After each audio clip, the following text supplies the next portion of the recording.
Hey, what's up, everybody? Welcome to Oracle Rising. My name is Robin. Thank you so much for joining me today. So the category is, today I wanted to talk about shamanic medicine. So this would be people that practice a more, holistic approach to resolving issues in medicine and family trauma.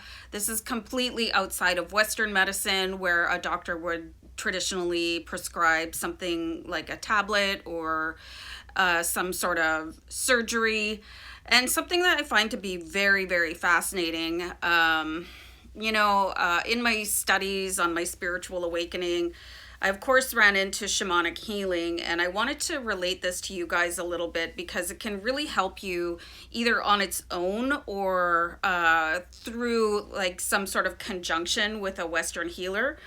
So the shaman originated in countries like Peru, in Colombia, Brazil, and Ecuador. And there are still shamanic teachings in those countries. It can run from generation to generation. And I know there's some schools, especially in Peru, that you can go and study with the ancient shaman, like tribal teachers. So I find that really interesting. And some of you could be called to that. I've been doing videos on, how to understand if you're a healer. If you were drawn to this video, you might have some sort of connection to becoming a shaman. I know there's lots of people in North America that have trained to become a shaman. So this is something I find really, really interesting. And I think I said that already. So the principle of shamanic medicine is to contact the team in spirit, your spirit guides, to bring healing in the physical realm.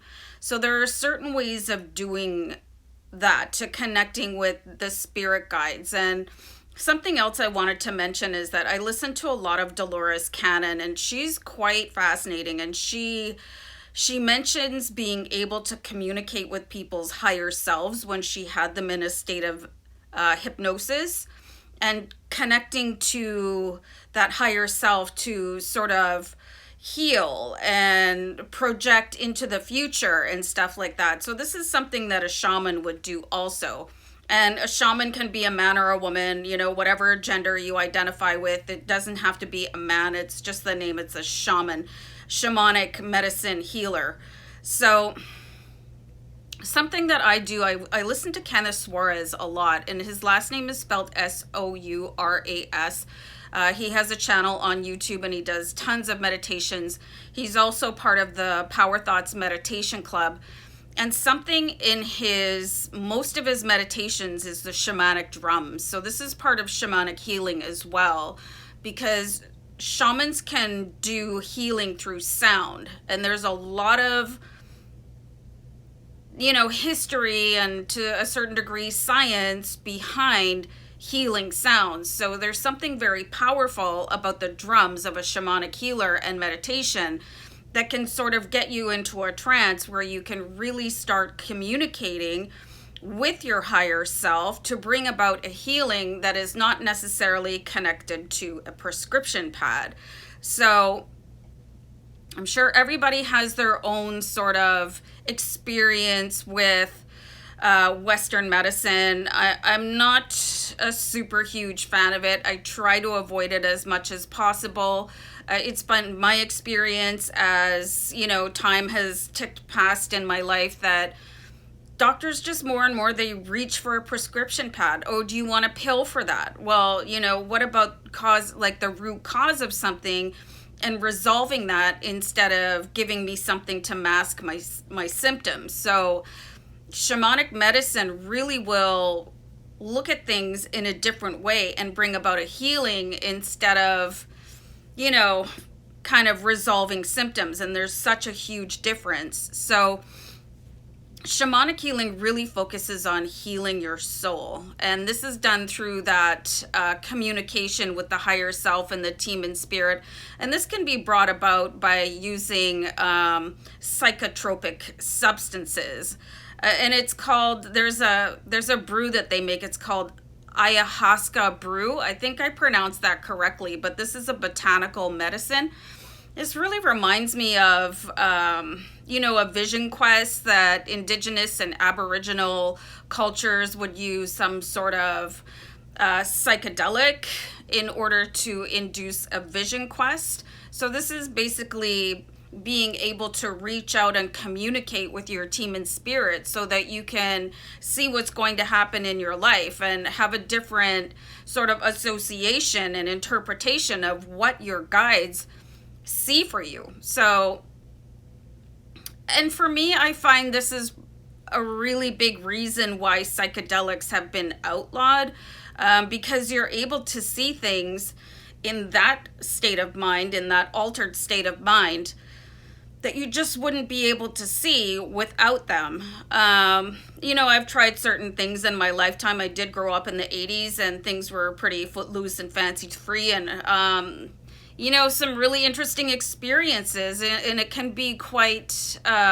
soul changing and quite a religious experience. And I know there's lots of people that believe that psychedelics have been outlawed because they are mind altering in a way that you can see your life differently.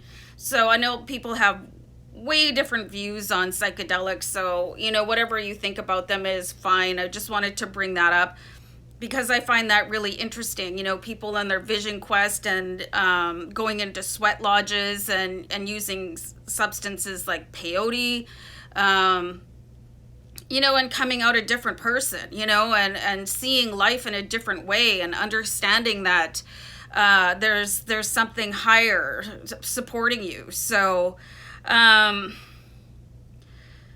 there is this shamanic meditation that I found, and it's called Legend of the Hummingbird. And you might want to try that out on YouTube and really check that out. You might want to start using shamanic meditations, shamanic chanting. I put on shamanic drums when I do my saging. I like to meditate to shamanic drums. And there's something that just really lulls you into a different state of mind. And then you're communicating with your angels and your team in spirit, and of course your higher self, which is the connection to the higher realm. And your higher self can see every aspect of your future life based on the decisions that you make today in your current reality. So if you want to connect and see, okay, what decisions should I make? Having that shamanic energy behind your intentional meditations can really change the outcome of where you are on your path. Can really help you to heal your soul. It can really help you to heal any sort of wound in your ancestor bloodline. You could be called upon in this lifetime to be that person that breaks the cords and possibly generational curses, because nobody has seen that, because we're so veered away from healing through nature and healing through, practices that are outside of what people call Western medicine. Basically for me, it's a pill factory. Something else that shaman teach you is how to use your diet to heal yourself. There's so much stuff that people are not being taught by their doctor, and I'm going to give you a quick example. I think I've mentioned this before on the channel, is that I have hypothyroid, and my doctor, here's your pill, and then we'll come back in 3 months and test your blood and do that again. I thought, well, what is the root cause? What is happening here? And he didn't give me any sort of explanation about why this happened. So, of course, I had to do it myself. And I found out a couple things that I should not be eating. Actually, the list is quite long.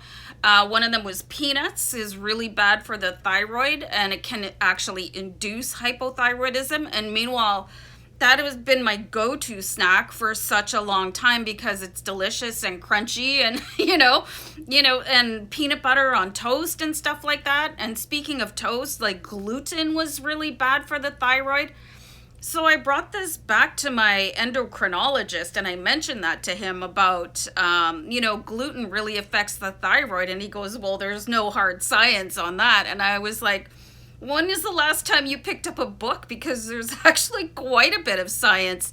So your Western healer might not even look or give you any sort of changes that you can make to your diet to alleviate symptoms that you're having. So I really want you to take ownership of what is going on with your body, and a shaman can really help you figure things like that out. I mean, they have cancer sniffing dogs that can locate things and show you where things are going wrong in your body. So, I mean, if a dog can figure it out, I'm not sure why a Western doctor can't. And I really don't want to slam Western medicine too much, but it's like just putting a band-aid on the problem instead of really delving in and say, how can you change that for the rest of your life so that you don't suffer with, in my case, hypothyroidism.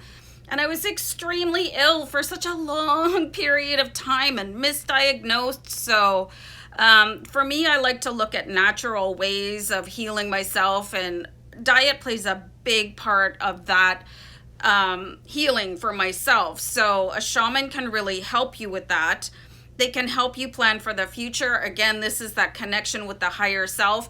And a shaman can go in and talk to your guides for you, which is really, really, really interesting. They can also help you prevent disease, and that would probably be through diet, exercise, your environment. There could be toxicities in your home that you're not even aware of. And the sound healing, I find that really fascinating too, because I listen to a Steve Nobel meditation, and I probably do this at least once a week. It is the healing chamber of the Arcturians, and they use sound and light healing. So I find that really interesting too. So I think that's everything that I wanted to talk about with shamanic healing. So you could be one of those people that is your path, and maybe that's something that you want to explore. And you can take courses in North America. You can take them anywhere in the world.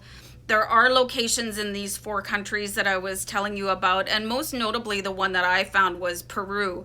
So I think this is all really, really interesting stuff. And when it comes to your health, whether it is your energetic health, your physical health, your mental health, there's things that you can do for yourself in conjunction with Western medicine or in place of Western medicine. So I'll leave all of that with you guys so that you can really look into it a little bit more deeply and start making decisions based on what really works for you, instead of just going in and receiving advice from somebody.